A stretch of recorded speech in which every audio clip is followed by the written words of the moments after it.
sebuah rencana dari tindak lanjut dari identifikasi itu, dan yang terakhir mengambil tindakan berdasarkan standar etika yang kami buat di satuan pendidikan. Terima kasih Pak. Selanjutnya yang kedua Pak, selama ini bagaimana Bapak menjalankan pengambilan keputusan di sekolah Bapak, terutama untuk kasus-kasus di mana ada dua kepentingan yang sama-sama benar atau sama-sama mengandung nilai kebajikan Pak? Ya, baik.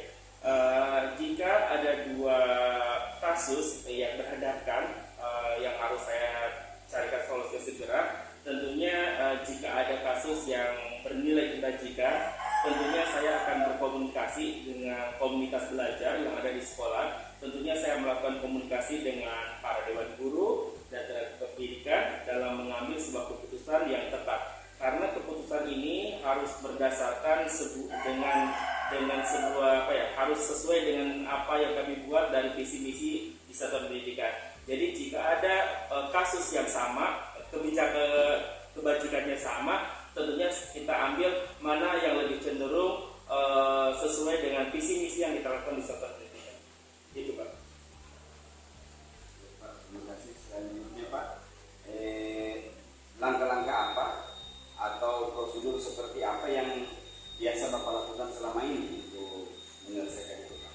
Dalam menyelesaikan kasus-kasus etika nilai kebajikan ini, biasanya kami melakukan beberapa hal dalam menyelesaikan. Yang pertama, langkah-langkahnya kami melakukan identifikasi masalah, mana yang lebih urgen atau mana yang menjadi prioritas dalam menyelesaikan masalah tersebut. Yang kedua, kami menganalisis konsekuensi dalam pengambilan keputusan yang kami buat. Yang ketiga, langkahnya adalah menganalisis tindakan apa saja yang harus kami lakukan dalam menyelesaikan dari identifikasi yang kami temukan dalam sebuah kasus-kasus yang ada. Dan yang terakhir, barulah kami mengambil keputusan dengan beberapa dasar hasil keputusan bersama yang telah disepakati oleh komunitas belajar yang ada di satuan pendidikan. Tentunya saya sebagai pemimpin satuan pendidikan harus pintar-pintar mengambil solusi yang telah disepakati bersama dalam keputusan tersebut. Terima kasih banyak Pak atas informasinya. Baik, selanjutnya yang keempat Pak, hal-hal apa saja yang selama ini Bapak anggap efektif dalam pengambilan keputusan pada kasus-kasus dilema etika? Hal apa saja yang selama ini saya anggap efektif adalah kasus-kasus kebijakan etika yang bisa menguntungkan serta memperbaiki satuan pendidikan menjadi lebih baik lagi, dan itu akan kita prioritaskan dalam penyelesaiannya, karena memang jika ini berhubungan dengan kemajuan satuan pendidikan, tentunya urgensi dari penyelesaian tindakan itu harus diutamakan. Selanjutnya Pak, tentunya hal dalam menyelesaikan persoalan, hal-hal apa saja yang selama ini yang mungkin saja merupakan tantangan Pak dalam pengambilan keputusan pada kasus seperti ini? Tantangan dalam pengambilan keputusan, tentunya saya harus mencoba memberikan pemahaman kepada orang-orang terutama dalam menyelesaikan kasus tersebut, karena tentunya butuh kesabaran, butuh kecerdasan emosional dalam menata sebuah keputusan itu.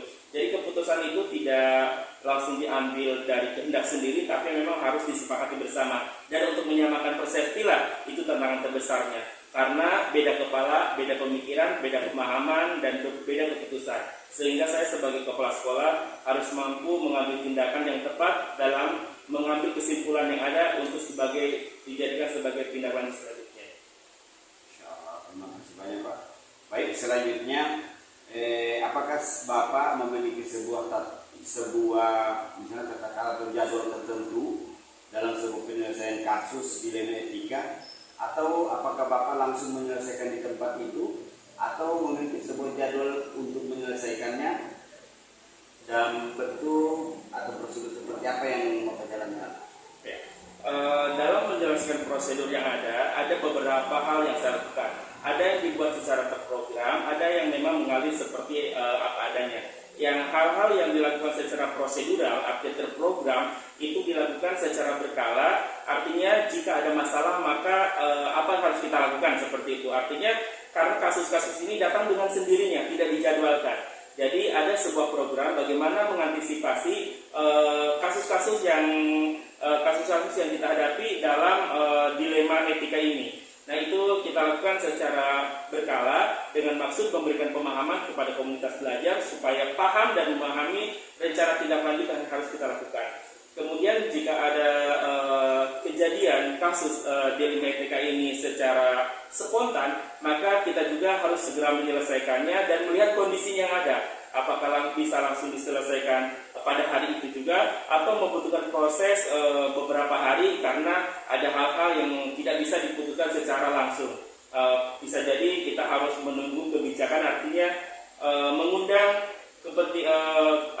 stakeholder, orang-orang yang memiliki kepentingan di satuan pendidikan kami, termasuk di antaranya adalah pengawas pembina ataupun Dikbud itu sendiri, dan yang paling penting komunitas belajar harus berjalan dengan baik. Informasinya sangat baik, Pak. Baik, selanjutnya Pak, yang ketujuh ini, adakah seseorang atau faktor-faktor apa saja yang selama ini mempermudah atau membantu Bapak dalam pengambilan keputusan dalam kasus-kasus dilema etika? Ya, tentunya selama ini dalam melaksanakan atau menjalankan sebuah pengambilan keputusan, tentunya saya banyak dibantu oleh teman sejawat saya, bahkan seprofesi saya, tentunya guru-guru tenaga kependidikan yang tergabung dalam komunitas belajar, yang di dalamnya juga ada pengawas pembina, serta beberapa teman guru penggerak, yang ini juga yang mempermudah dan membantu saya dalam mengambil keputusan. Tentunya keputusan yang saya ambil juga bukan dari keputusan pribadi, tentunya ada sebuah musyawarah yang kami lakukan dalam komunitas tersebut. Sehingga apapun yang kami lakukan adalah bentuk sebuah kerjasama sehingga kesepakatan muncul dalam pembahasan tersebut. Pak, terima kasih. Kemudian satu lagi Pak, terakhir ini, dari semua hal yang telah Bapak sampaikan, pembelajaran apa yang dapat Bapak petik dari pengalaman Bapak selama mengambil keputusan yang ada hubungannya dengan dilema etika, Pak? Oke, baik.